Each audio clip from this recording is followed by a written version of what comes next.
All right, everybody, we are back with the WCA European Qualifier, the Pro Qualifier, of course, that is.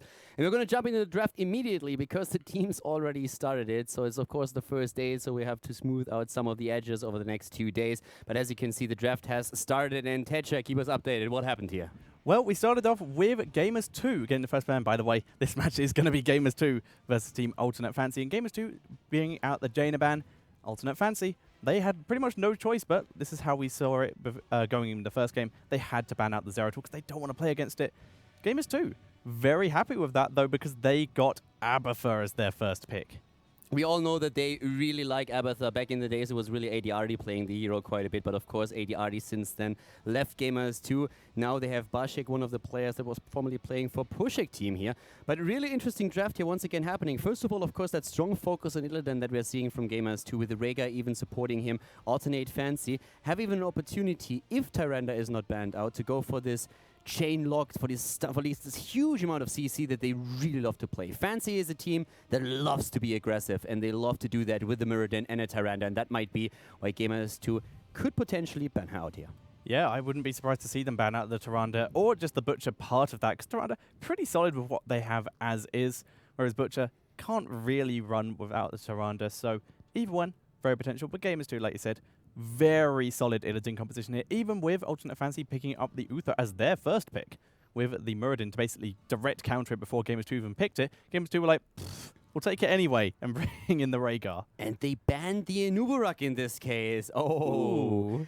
All of a sudden, we are actually... Anubarak together with Muradin was always a really great composition because it makes your backline so safe. But in this case, I totally expected Tyrande to be picked on the side of Alternate Fancy. They love Muradin Tyrande, and if they get a Uther into the mix as well, they have their absolute dream setup. I've seen them destroy teams within minutes in the early game, just having this roaming squad on the map, and especially on Sky Temple, they're very fond of playing it. So unless nothing changed in the last few days, they are going to try to aim for something like this. But first of all, they are adding the damage here, and as Jaina is banned out, they are deciding to go into Kael'thas. Yeah, and Kael'thas, very solid. The Phoenix on this map, we talked about it before, incredible area control. We expected it to be picked last game by the Evil Murkies, but they went instead for that Tassadar, just for that extra protection. Didn't really work out for them. I think maybe Kael'thas could have possibly worked a little better for them if he'd landed, because they did get to 16 by the end. If he'd landed a good flame strike on those Vikings, for example, that would have been a completely different game. But Fancy already picking it up.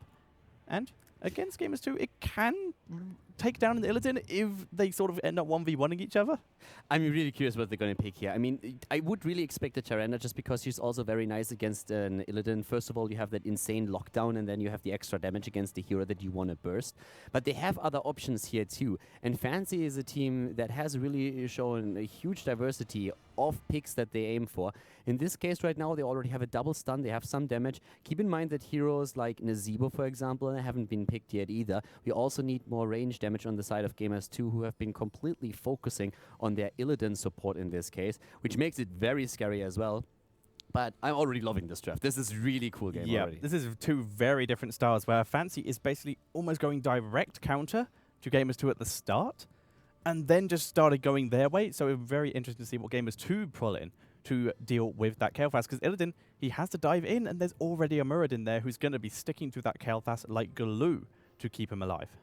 Yeah, and well, for now, they're really running down that time pool, aren't they? So in this case, this could get a bit tricky for them, to be honest. I mean, they are not going to have too much time for the last pick here. What they're going to choose is probably just a question of what they're going to pick first here, but they only have 10 seconds on the clock, and I'm really eager to see what they go for. I would have expected the Tyrande, but maybe they have a completely different plan here. 4, 3...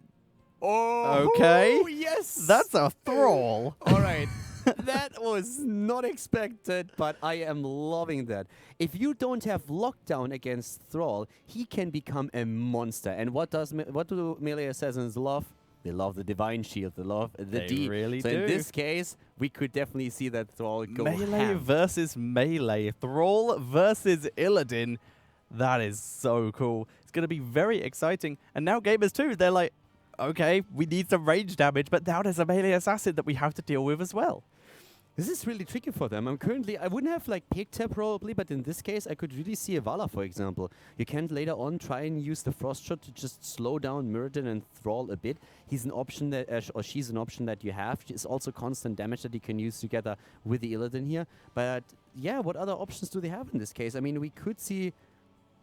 Maybe, I was really thinking earlier when I saw that Thrall if they might go for something like a Tyrannus themselves just so that they have the additional lockdown, but I just don't think that they really can.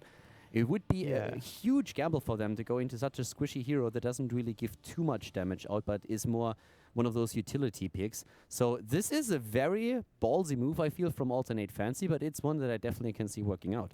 I would definitely agree. Gamers2, though, they still do need their warrior, and the Tyrael is still open, so they can go for that wonderful double engage. They should, and they do. The Metamorphosis, yeah, there is the Tyrael.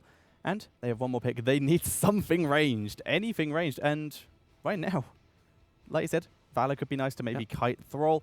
The Falstad, if you can keep him in the back line, could keep him safe. Falstad is amazing with this composition. Since you cannot only go for the Illidan jump, you have Tyrael with Judgment, you have an Abathur at the front line, and then Falstad just says, "Hey guys, I have this really really nice talent here, my heroic," and it bursts down targets. And if they can burst, for example, Thrall, that would be great. The problem, of course, is you have to deal with that Uther throwing the Divine Shield on him. And if Uther is fast enough for this, then he will be saved. You know, the one thing that actually surprises me a little bit, looking at the composition that we see here, is why ban out the Johanna over the Tyrael? Because Tyrael is just the hero that you would expect with this composition. Abathur and Illidan?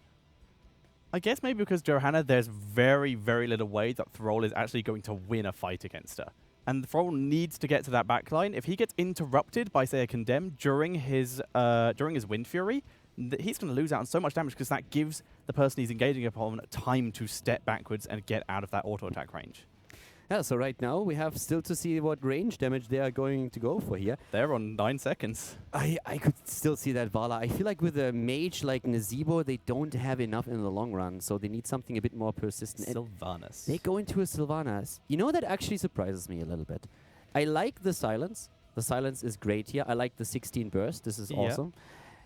She's just not the hero these days that is able to put really the most damage on a single target. She's not consistent damage. She is a lot of damage. Like you said, level 16, her damage gets immense, and she has that burst with her level 10 and with the Cold Embrace. If she takes it, she could go for something more defensive.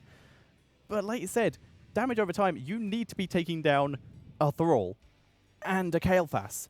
And Illidan's basically, that's all on his shoulders now. I didn't expect her. I don't really hate the pick, though. Because we have at the same time her with the silence. If you can actually silence the Uther and then jump a target, that would be the ideal scenario for them. And it is a Vala on the opposite side now. So they just look at the screen and they're saying like, hey, listen up. We have actually, like in this case, the opportunity to pick up Vala. They probably expected them to take Vala as well. As a last pick, it would have made sense. Like normally when we talk about damage, one of the things that we expect here to see is a Nazeebo. It's just absolutely amazing. A Zagara can also be very, very good. So all these heroes didn't really fit into those compositions anymore because you need something that can really also do a lot of auto attack damage and then is able to just get a consistent damage out in these fights. And with a Nazeebo, you can't really target it as well as with others. So right now, a Sylvanas against the Vala being picked here. And I really, really like especially the aggressive lineup that we're seeing from ATN Fancy, just because it's not really as common as you might think. A Thrall is a very, very unorthodox pick. Yeah, we very rarely do see the Thrall coming in. With a Divine Shield, though, it can be pretty effective. Like we said, if we can keep him alive, he does drop a lot of damage, and we cannot underestimate his heroic. One of the best heroics probably in the game. It's just the hero on it. Hasn't really been used as much because it's not as effective. But that Sundering can massively change the team fight. And if you catch Illidan in that, it's one of the few heroics that can really give a chance to really give you a chance to take down that Illidan before he can really get himself going. And with the Kael'thas, combo those two together, suddenly no more Illidan if you're quick enough. Yeah. The thing is that they started to work towards this from the beginning. They started with an Uther pick, which already gives them the stun, went into the Muradin. So they had a setup where they have a very, very diverse possibility to go into different heroes. They could have just simply said, all right, we're going to play the standard, we're going to go into the Tyrande here and play this roaming squad that we really enjoy, that we know how to play, and that we had huge success with. But then realizing that they're going up against an Illidan that has the support of an Abathur as well, they just said, okay, we need something to really counterpart him here. If he is able to put the pressure onto our back line, we might run into a problem here, not keeping our targets alive. If we can't lock Illidan down, then we are going to lose out on this. So they put another melee assassin, pin them up against Illidan, and Thrall is actually a hero that against Illidan can be very, very strong. The problem that Thrall has is that he needs to build up this momentum. And he doesn't really have that safety option that Illidan oftentimes has with the Metamorphosis, even though it was, of course, patched out and nerfed a bit in the last patch. But Thrall, with a Divine Shield, can gather that momentum, and that's all that he needs to have that sustain. And with Uther, you have also a hero that can really give him that burst heal that he needs to really persist in fights. Yeah, and Thrall, very solid with his self-sustain, with that Frostwolf resilience, can keep himself alive for a very long time in the fights. But once again, it's all down to when he can get his engagements and who he can get him on. Like, who's the target for Thrall here? It's pretty much Sylvanas or Rhaegar, and that's about it. It's going to be very difficult for him to really dive in and get anything. All right, and we are actually about to start the game. We're currently setting the lobby up. We are, in this case now, on good old Sky Temple. So, guys, this is going to get... Players are locking in their heroes, and I think we're good to go. To be honest with you, I am super excited because we have a Thrall in there, and I haven't seen a Thrall in a competitive game on this level in quite a long time. The cool thing about it is that in this case, it's such an important qualifier. It's such an important match. And they just say, yeah, we can still make that work. Yeah, I was super excited about it. This is, like you said, the first time I've seen it in a while. We had a quick scare where a quick exciting moment where I thought I was going to see it in a different tournament. Turns out it was just a bug. Yeah. And they couldn't select who they wanted to. But I saw a Murky the other day. Yeah, exactly. The exact same and I was just like, oh my god, this is so good. I'm going to see a Murky here being played in competitive. But I think the last time that I saw Thrall was when he was played by Virtus Pro. They were trying something...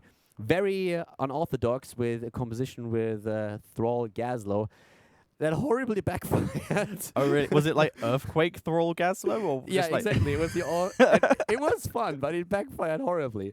Either way, guys, we're going to jump into the game. We have our map coming up. Sky Temple is the next map between Gamers2 here and Alternate Fancy. And here in the game we have, of course, to the left side of the map, it is Alternate Fancy. They're playing with Devis on Vala. We have Crosby on Kalthas. The tank is being played by Bloomby, who chooses Muradin today. We have Darkmog on Thrall, the hero that we are excited about. And, of course, Krolo is supporting them with Uther. To the right side of the map, it is the Polish team, Napierdalai, as Nika jumps on his Abathur, Juve on Illidan, Shichu on Tyrael, Bashek, the new addition to the team after ADRD got kicked, is Sylvanas, and we have Leo from Korea playing the Rhaegar here. No first talent on Thrall yet. Really waiting it out for the moment. Just see what lane he's in, see who he's up against. And it's going to be the seasoned marksman, leaving it till the last second till the minion wave was on him before he picked it up. Seasoned marksman is these days in the European scene just very, like a talent that you see a lot. Zeratul, of course, if he goes into the auto attack build, loves to go seasoned marksman. There are a couple of exceptions. Battlefield of Eternity, for example, is not really a map where seasoned marksman makes a lot of sense. The best map for it probably is Tomb of the Spider Queen, but Thrall is going for the talent here. And I'm very curious to see the Thrall build because, to be honest with you, there's so many builds out there on Thrall that he can really use these days. There's not really that one build that is the best, and wow, already action up here at the top lane. Yep, doesn't look like we're going to see anyone go down though. Living Bomb was on Juve, but his Shadow Shield that he gets from evasion at level 1 is going to prevent most of that damage going down. At the bottom lane, we have Devis going up against the Bacek, so it's Vala versus Sylvanas. This is the girls' lane here, and so far it looks like Sylvanas is just a bit more badass than Devis. Yeah, the double archers and the undead one, a little bit better in this case. We're seeing Sylvanas roam up through the mid lane, though, getting ready for this temple. Abathur, fine on soaking that bot lane. One of the things that I really want to mark upon is that we're having on Abathur already on level 1, not the Locust talent taken, but instead pressurized clans. And if you only watch a bit of the competitive scene, you might be surprised about this, but this is a huge focus on the two melee heroes that we're seeing on the side of Gamers2. They have to support Illidan, they have to support Tyrael, and this is why Abathur is not going for that hybrid build that we're seeing a lot where we are actually having a mix between a support build and also the pushing power on 13, 16, and level 1. Valor continuing to stay in that bot lane, soaking up all the XP, just making sure they don't lose out on too much. Seeing as Abathur is doing something very similar. Looks like he's finally going to leave it to go help his team. Nope, changing his mind. Oh, we did just see Opa go down in the top lane. Yeah, very nice pick-off here, actually, with Illidan and Tyrael both jumping in and Abathur helping out a bit. On the bot lane, he hasn't missed out on too much of the experience just yet. Level 4 is coming into play for both of them. And we're seeing for Vala a lot of control here with the multi-shot, going for Arsenal also on level 4 of the composite area on 1. Nice gravity lapse against Illidan, but he gets help from Abathur immediately. Yep, he is fine. He's actually turning around onto Thrall. There's the Envenom, though, and that will force Illidan to back up. Thrall is not done with this, though, but he has to turn around. Thanks to that slow from the Rhaegar here. There's the Envenom on him from the Sylvanas, but does not take him down. Rhaegar also getting out fine, and that was a lot of damage with 0 kills in that fight. It definitely was. Just look at the War Chief here. Thrall is super low, trying to move in the game. Yuba is already waiting up at the top. Shiku is trying to jump in there. Experience is exactly the same. Abathur is still at the bottom lane, can maybe soak with his body and already moves out of the gate. So job well done here by him throughout all of this. But very, very aggressive game already. I love the start into this. So am I. There's just so much action. Speaking of just interesting stuff, though, we do have on the Muradin taking a bit of a hybrid build. We have the Reverberation on level 1 as that counter to the May Assassin, but still keeping in with that Sledgehammer a little bit, just so he can do some damage to the buildings, help his team push in, and make it so they use less shots from those temples to take down the buildings. Yeah, I'm usually not a huge fan of this build, but in this case I really like it, just because you don't necessarily need the level 4 Thunderclap talent, but if you're going up against the melee assassin or also Tyrael, then you really need to go Reverberation. I mean, it is a must. If you still feel that you get something out of Sledgehammer going into these fights, then why not go for it? So in this case, I'm really liking the build that Blumby plays. It's a hybrid build where he says, okay, I'm going to adapt to the situation here and to what we play. Sylvanas, by the way, just to point that out as well, is still going for the unstable poison, not taking Remorseless, even though she's the only real range damage dealer in the team. Very true, just going for that extra wave clear and that extra damage in fights if you're around some minions. Oh. We had the Needle Spines coming from Abathur, so no Mule coming down. Exactly, he gives up the Mule, he wants to get more damage. I was just asking myself, okay, if he goes into unstable poison and not Remorseless, where's the damage going to come from? And I guess that's the answer. Abathur is going to get the additional damage thanks to the Needle Spine talent, but that of course means he sacrifices Mule. Yep, and Thrall, we're going to keep an eye on him throughout the entire game, on pretty much all of his talents, because we don't see him that often, so it's cool to see. Taking the Wind Shear at level 7, reducing the cooldown of Wind Fury by 4 seconds. And Wind Fury is, of course, an absolutely amazing talent on the War Chief. We have, for both of them, now also Cleanse taken. And Cleanse is a talent that in the last patch finally got changed. A lot of pros have been arguing a little bit about or complaining that there's only 2 heroes in the game that have Cleanse, but by now 4 of the healers have Cleanse available, and this is what we're seeing in this game now. We also have Reciprocate on Tyrael, not going into battle momentum.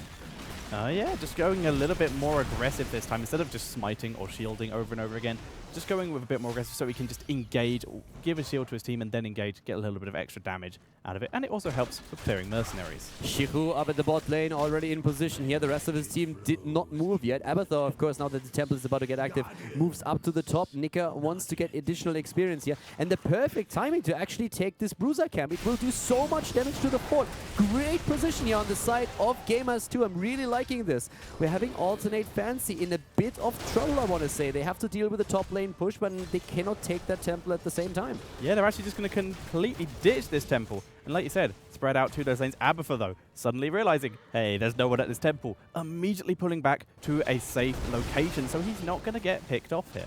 Yeah. We have also the bot lane. I'm loving this from Gamers2. They move in and they say, hey, if you rotate over to stop our push at the top, we don't have to take that temple. We can just move in, drop the fort, and then move back, take the temple then, and get even more damage thanks to that, to all of the structures that you have at the rest of the map. I'm loving this move. That was exactly the answer that they should have gone for. Great. That was a great call. Whoever made that call, that was absolutely amazing. Completely agree, but this has actually given time for Alternate Fancy to get their level 10s, and they're coming in for the contestant of this temple. There is Blumby. He did get a stun down. That is the Sundering coming in from the floor. They're going on to Tyrael here. A lot of damage. And he pops the Judgment. Does explode, but he is able to stun Kelvin for a little. The Sundering a little bit late there. Doesn't really land on anyone. And Gamers2 able to pull back. I'm not quite sure what that Sundering was supposed to do, but there was nobody there except for Illidan, who was already dead. I guess that was a bit delayed. But yeah, Tyrael died, and a few last temple shots are taken by Alternate Fancy. But it just is not enough because Abathur was still soaking experience at the top lane. He's starting to push in the middle lane with his monstrosity. He's gonna get it. And we have at the top lane as well. So even though the last few shots were taken by Alternate Fancy, which at first looks really great, it still doesn't, like, we still have that keep taken out at the bot lane by Gamers2 thanks to the push. A lot of pressure into the mid lane, which allowed them to also drop this fort. This was a great, those were great calls by them. That was a very, very good early game that they just showed here. And Alternate Fancy, they find themselves not only one level behind, but also 2 forts short. Yeah, they're down, like I said, they're down 2 forts. We're able to get, and they got what for it? They got 1 Tyrael and like a couple shots. Yeah. And that's just not enough. Yuva going in very deep here onto Blumby. Blumby gets a stun though and will be able to get out. He had Krolu there as well, so he wasn't in any serious danger. But Yuva just showing his dominance here. Just like, this is my lane. Unfortunately, there's now 3 people here and he has been usurped and will have to leave. Yeah, at that point, even a fourth moving over, so apparently he's very, very scary. They thought, okay, we need a few more people to really deal with him. But of course, that opens up space up at the top line where Shiku is in position. The thing about Alternate Fancy is, though, that they're, of course, not out of this just yet. We have Gamers2 heading into level 13, which will be a great talent for them. And also, once again, that massive lead that you need to win these team fights. But they don't have it yet. And here comes Dartmok. Are they going to try and fight? Blumby is in range for a Stormbolt. Decides against it. They were just trying to save the fort here, and they moved back after accomplishing this, trying to go for the move again. Yeah, and they will be able to get this. In the meantime, though, Illidan has gone down to the mid lane just to soak the XP. Shifu and Blumby will exchange glances here, but doesn't look like either one is going to go super aggressive. Actually, Gamers2 all moving up here. Looks like they may want to dive this. Yeah, they're starting to rotate to the top again, and the temple is going to be active in just another 8 seconds. There's 2 temples, one in the mid lane, one in the bot lane. And level 13 now gave us, of course, Soma transference. We have 6 stands taken on Illidan, and he's also, or Tyrael is running in this case, with Imposing Will. We have Healing Surge anyway, Sapphire. So let's see how exactly Alternate Fancy is going to run this one, because I think they need to get the experience for level 13 first before they can take a fight. But they're at least trying to soak a few of the shots at the bot temple. Yeah, and Gamers2 not willing to fight them here. They're instead going to just push the top lane a bit here with Sylvanas, with the Monstrosity, and just do as much as they can. And on the Fancy, pulling back a lot of their members here, because there's a push in the mid lane, push in the top lane, and the temple. They are able to get a fort out of this, and that will give them their level 13. The more structures you are able to take down without actually using objectives, the better. Here comes the quick ancestral healing against Leo. The monstrosity is still there, but 2 of the heroes are moving back. And just 2 heroes, they were able to force 4 heroes up there for the defense. Level 15 versus 13. So much experience on the side of Gamers2. They're playing a great game here. They really are. The Thrall taking the giant killer here, and I'm not too sure about this due to the fact that the tankiest member on the side of Gamers2 is the Tyrael, who has the Imposing Will. You know what I find absolutely great? We were talking earlier a bit about where is the damage going to come from? How are they going to fight this? Would a Vala maybe have been the better choice for them? But right now they just move around their opponents, and well, let's leave that for later because we have Blumby jumping in with the Avatar form. Phoenix is there, but they disengage. Just to finish my thought there, like, they actually don't fight. Yeah, they don't need to. They jump around the map. They have the Monstrosity moving in. Like, Sylvanas is already great at pushing, but Monstrosity plus Sylvanas is just a dead lane, a dead fort, a dead keep. So they're currently not really fighting. They're just like moving from the left to the right. They always look for an opportunity where they can burst down another structure, and they're doing so well with it that they get a massive lead. And if you claim that extra talent, then of course you are going to have a much better stance in the team fights as well. Yeah, there it is. There's that level 16. Envenomed Spikes coming in from the Abathur. 2 Blood for Bloods, the Cold Embrace like we expected from the Sylvanas, and the Tidal Waves from the Rhaegar. So just keeping everyone insanely healthy. I'm very, very, like, this is cool. This is really, really cool to see that they're just like, from a strategic point of view, this is great what they are doing here. They now have the opportunity to jump in team fights as well, and they have the level 16 talent. They are 1.5 level ahead of their opponent, and they already took down so many structures. There's still 2 forts there on the side of Gamers2, but Alternate Fancy, they're just trying to gather experience right now, and so they should, because they're still far behind, and especially that extra talent is putting them at a very disadvantageous situation. Yeah, for now, though, we're seeing Gamers2 grabbing their own bruiser camp. No, they're actually going to leave that. They started it, and then they're ditching because I think they expect an objective to come up, and they also want to put some more pressure to keep Alternate Fancy in their base. And that they do. So you can see every single lane is currently pushed in. There's very little that they can accomplish. Up at the top, Blumby has to be careful. Shihu still has that judgment ready. They could try and jump him here. There's no support for him. But Blumby is already moving away. Level 15 versus level 16. Nearly 17 right now for them. Abathur still back in base. And yeah, they actually did take the camp nearly. They defeated it, but they didn't take it. And Nika can always just claim that this is just so smart. I'm liking this so much what they are showing here. Yeah, they have so much map presence and they had nothing else to do. So they're just like, okay, we'll do that. They go out the map. Nika can grab that, whatever. There's no way that Fancy are leaving their base to come across the map that far. I'm really, really liking these moves that we're seeing in Fancy. They are waiting for level 16. This game isn't over for them just yet. Yes, they are behind, and of course they are in a bit of trouble. But on level 16, on even talents, they might be able to take one of those team fights. And we've been talking about them having an actually great setup for a team fight. If that Thrall is starting to get some momentum and really just moves into the backline and starts to take down maybe one of the heroes, that is all that they need to do. And again, I'm loving this. I'm really loving this. It's so cool. It's just like, well, we have a temple secure. It's obvious they're not coming here, so let's force them away from the objective they were going to try and sneak by going for a push here. But Alternate Fancy beat very quickly, and they do take down Rhaegar. And that's all he. There's the Sundering. It is on the Illidan. The Strafe coming out from the Valor, doing so much damage to the Metamorphosis to escape. Yeah, one hero already down, and we have the keep still destroyed. Abathur with the monstrosity took the keep down, so they trade one hero for a keep. Maybe staying a bit too long, but it was still totally worth it.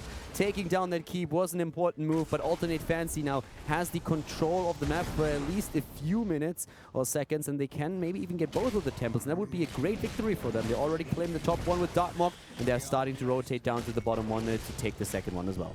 Yeah, and Darkmok, we were talking about his talents earlier, has taken the Tempest Fury, as we just saw from him attacking that Guardian, where his last attacks where his last attack with Wind Fury hits 3 times for 75% normal damage. Juve starts to move over up to the top temple. Maybe assassin fight. Here. Not quite sure if he can really do this, but here comes the monstrosity. Blumby is there too. Blumby with the Storm Bolt. Oh, he hits it, and Illidan is gonna fall. Darkmok runs away from the monstrosity. No, Rhaegar coming in. The Divine Shield comes out, keeps him alive. He's gonna push this in. They're going on Rhaegar. The dog misses though, and Rhaegar escapes. What a rotation on the side of Alternate Fancy. That was amazing. Abathur is still trying to take down Darkmok, and the War Chief is having none of it. He's saying like, nope, I'm not going to die today. So they at least closed this gap a bit. They are one level behind still, and getting those few kills in, that was really important. And of course, they also got the shots here at the bot lane. But that was a hilarious fight. That was amazing. Ballsy move, going for the boss now.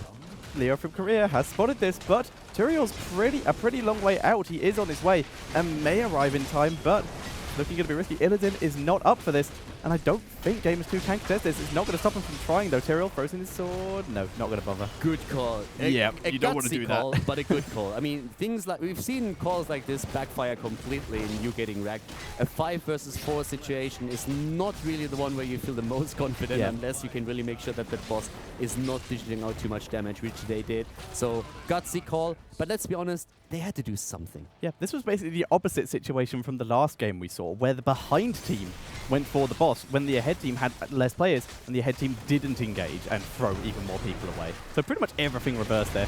Illidan taking a lot of damage again. The Sundering down at him straight. He has to metamorphosize again. Wow. Metamorphosis and Ancestral. That was so cool that he just survived there. Because that Sundering together with the Strafe, that was really well done. But that last second escape from Juve on Illidan, that made everything just like in vain. Really well done here. And once again, they're trying to go for the counter aggression. Moving in straight once more. Blumby is the one trailing behind, but Devis goes in, and of course he has those multi-shot talents, so they can escape after all and disengage. Yeah, Frost Shot, a beautiful talent when you want to kite and escape like that. Tyrael did have the Judgment available, but just kept it, didn't want to waste it, especially when Illidan doesn't have that Metamorphosis talent available. And now these temples are up. we want to see Ultimate Fancy try and get to their level 20s here, but they've still got half a level to go. We also have, by the way, the Monstrosity talent on level 20 with the Evolution Oh, complete. I love this. It is so dangerous as well in the team fight when the Monstrosity just basically burrows up next to one of your heroes. But it's not only that, it's just that ability to move from lane to lane with the Monstrosity to just push all of the lanes in. It's and a backdoor. Again, they go for the backdoor move against the keep, and they're going to get this easily. Yeah, there's nothing the Ultimate can do about this. They are coming down, though. They might catch someone. Flame Strike lands on everyone. Phoenix will pull him back. There's the stun on Tyrael. They may be able to take him down, actually. That's a lot of stuns. Yeah, that's a lot of them, and he's already trying to move back, but once again, the Flame Strike is hitting home. The rest of the team is trying to chase him down, but they can't really. Bloomby is on the way, trying to hit one of those Storm Balls. They're turning things around now. Once again, it's level 20 versus level 19. Here comes the Silence, already taking 3 of them with him, and the Sundering, they're going again for Illidan, but in the back lane, it looks like Tyrael might go down. He does not. Straight being used. Finally, the level 20 hitting, but it's already a little bit too late. We are seeing no talent take with level 20. He just couldn't take it any longer. There's Tyrael already about to go down, but at the same time, the entire blue team is in trouble. How is Tyrael still alive? We're going to see Krolu go down. Bloomby is completely trapped here. They gets a nice stun off and will be able to escape thanks to the Ufa. The Ufa has redemption, so he will be back here. And Gamers2 pushing in here, but it's still it's still going to be 4 versus 5 here, so they cannot end here. They have to pull back and they have to do objectives. I cannot believe this. Like, I mean, Kel'Thas, he was in such a, I don't want to say good position because he wasn't, but like he hit level 20 just before he died, and he did not have that 1 second that he needed to pick his Bolt of the Storm and get out of there. So he was just dropped in the perfect time for Gamers2 to get this advantage. And at the beginning, it really looked like Alternate Fancy might be able to take a fight there even without the level 20 talent. Because as you can see right now, the Temples are up again, and with Kel'Thas still down, Alternate Fancy is just trying to delay for as long as they can and get a few shots. Yeah, they actually are going to get a few shots out of this. They do have, like I said, the 4 here, but now Abathur is getting ready to join the fight if he needs to. He is on Yuva and just letting him do so much. Kel'Thas, now alive, about to join his team, so this is when they will try to contest it, and immediately we see Gamers2 back out away from this and look for a good angle. Shifu, though, taking a lot of damage. Yeah, he's trying to jump in there again. Sundering already being used. He's but gone. the kill against Tyrael! Yuva's down as well, and they're just going to continue to chase the Neo for career. Takes a lot of damage from that Strife, and he's going to get taken down. The Flame Strike didn't even need to. It just hits his body, and that's 3 dead. It's Abathur and Sylvanas left versus 5 members of Ultimate Fancy, and they're going to push in this mid lane.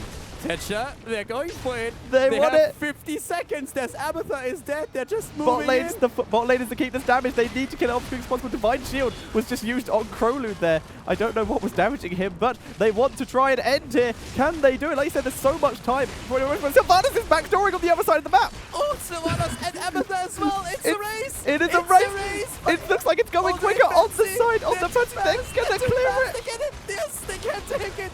They win the game. Gamers2 with an amazing match, but at the end of the day, it is Alternate Fancy who win it. What a comeback, Outdoor! What a game, guys. I mean, the entire game, the rotations are beautiful from the Polish team. They take the opportunities that they have, play around their opponents, take down structures, and then all of a sudden, the one important fight, we see 3 targets going down, and with the death timer already being at 65 seconds, Alternate Fancy just looks at us like, boys, we can go for core. They did it. They started pushing mid lane just to get through the gate because they needed an entry point.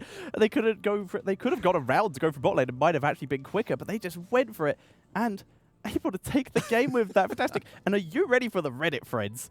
Brawl more than Illidan. Yeah, Thrall in this case, I mean, the War Chief successful, right? Gaining the momentum, taking the game. So guys, this is of course, you know, this is actually Gamers2 now dropping to the losers bracket to face the Evil Murkies. And we're having in the winners bracket Team Liquid versus Alternate Fancy. It's going to be good. It's going to be so good. But yeah, like I just said, Thrall never died. Not once. Illidan getting taken down 2 times in that fight. And one of them was in that amazingly intense and hilarious battle with Illidan plus Monstrosity versus Muradin plus Thrall. One of my favorite battles of all time. So guys, we are of course now done with our second game of the day here, and this is still the WCA European Pro Qualifier. We are going into a quick break, and when we are back, we will have our winners match. Team Liquid is going up against Alternate Fancy. The players, of course, going to need like a minute or 2 to get ready after this one. But yeah, we'll be back in just a bit with the next match here at the Qualifiers. So guys, don't go anywhere. Stay tuned, and we'll be back in just a few minutes.